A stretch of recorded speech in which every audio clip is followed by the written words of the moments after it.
¿Quién no ha sentido alguna vez que está en un sitio del que no puede escapar, verdad? Y uno se pregunta, ¿cómo se supone que voy a crecer aquí, en este lugar? Bueno, pues hoy vamos a meternos de lleno en una historia muy, muy antigua que nos da una respuesta sorprendente y, sobre todo, radicalmente práctica a esa misma pregunta. Este es el plan de vuelo. Primero nos planteamos la gran pregunta, después viajamos al pasado para analizar una carta muy especial, enviada a un pueblo en pleno exilio. Veremos la tensión que había entre una esperanza falsa y una verdad bastante dura. Descubriremos un plan de acción que va totalmente a la contra y al final veremos qué tipo de fruto pueden hacer de la adversidad. ¡Vamos al lío! Venga, pues vamos directos al corazón del asunto. Todo arranca con una pregunta que, seguro, nos resuena a todos de alguna manera.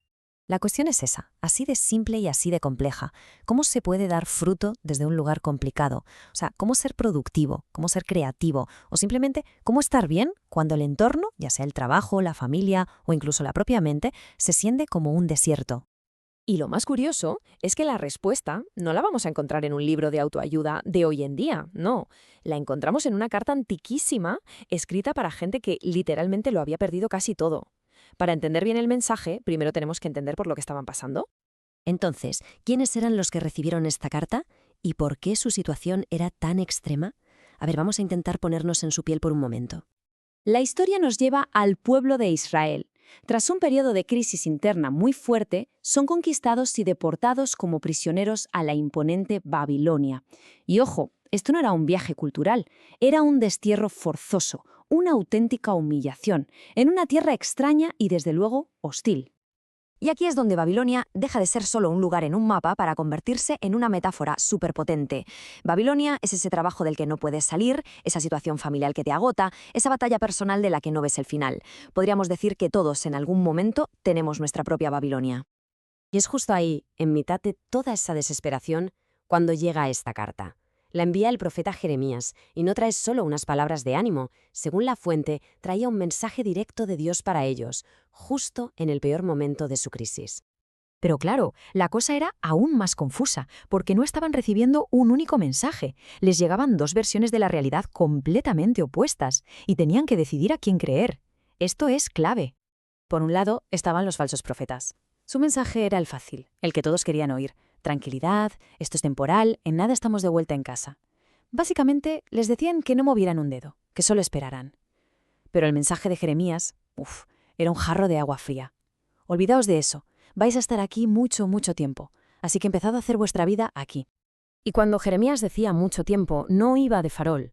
La cifra que les dio fue 70 años. 70. Pensemos un segundo en lo que significa eso. No es un mal año ni una mala racha. Para la mayoría de ellos era el resto de su vida, y para sus hijos iba a ser su vida entera. Una noticia absolutamente demoledora que lo cambiaba todo. Vale, entonces, si te dicen que vas a estar 70 años atrapado en el peor sitio que te puedas imaginar, ¿qué haces? Bueno, pues las instrucciones que recibieron iban totalmente en contra de toda lógica. El mensaje era clarísimo. Nada de quedarse de brazos cruzados esperando. Al contrario, la orden era: construid casas y vivid en ellas, plantad huertos y comed de sus frutos, casaos, tened hijos, que la comunidad crezca.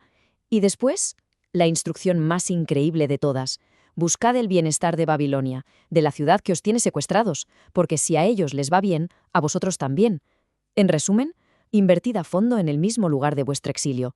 Brutal. Aquí está la clave de todo. El plan no era una llamada a la resignación, a abandonar la esperanza. No, era una llamada a redefinirla. La esperanza ya no era escapar de Babilonia. La esperanza era aprender a florecer dentro de Babilonia. Se trataba de transformar un lugar de castigo en un campo de entrenamiento para el carácter. ¿Pero por qué? ¿Por qué seguir un plan tan raro? ¿Qué sentido tenía todo ese esfuerzo en medio del sufrimiento? Pues bien, la carta revela una promesa mucho más profunda que le da sentido a todo.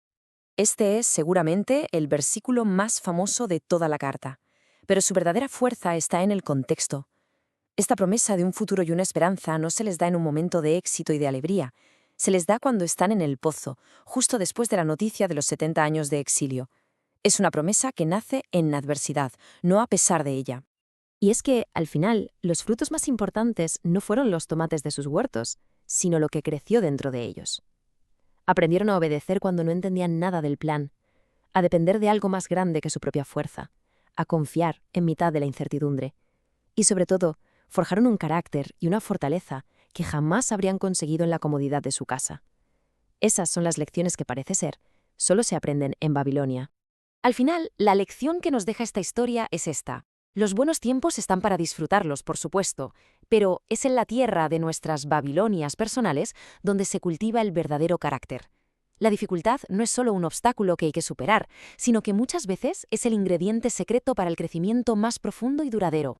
Y todo esto nos deja con una pregunta final para reflexionar. ¿Y si esa Babilonia en la que uno se encuentra ahora mismo no fuera solo un lugar del que hay que escapar, sino precisamente el terreno donde se espera que eche raíces y florezca? Ahí lo dejo.